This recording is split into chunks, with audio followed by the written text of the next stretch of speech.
মৃত্যুশয্যায় মহাবীর Alexander তার সেনাপতিদেরকে ডেকে বলেছিলেন, আমার মৃত্যুর পর আমার ৩টা ইচ্ছা তোমরা পূরণ করবে।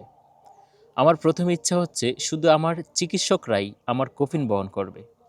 আমার দ্বিতীয় ইচ্ছা, আমার কফিন যে পথ দিয়ে গোরস্থানে যাবে সেই পথে আমার অর্জিত সোনা ও রূপা ছড়িয়ে থাকবে।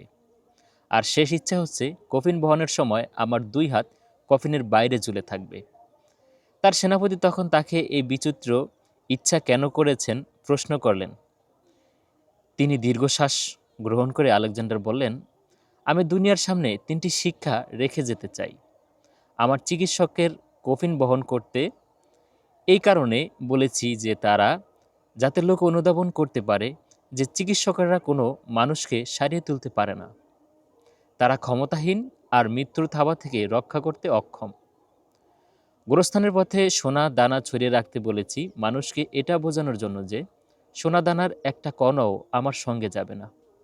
এগুলো পাওয়ার জন্য সারাটা জীবন ব্যয় করেছি, কিন্তু নিজের সঙ্গে কিছুই নিয়ে যেতে পারছি না। মানুষ বুঝুক এসবের পেছনে ছোটা সময়ের অপচয়।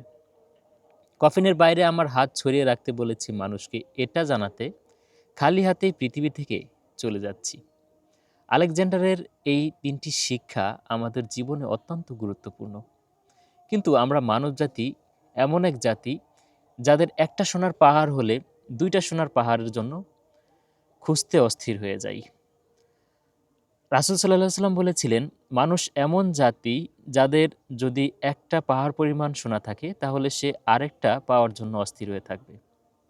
মানুষ কখনোই তৃপ্তি পাবে না। তাই সবসময় আপনি খুশি থাকতে হলে বা আপনার জীবনে আনন্দময় করে তুলতে হলে আপনার যা আছে তাই নিয়ে সন্তুষ্ট থাকতে হবে। আসুন আমরা যা আছে তাই নিয়ে বলি আলহামদুলিল্লাহ।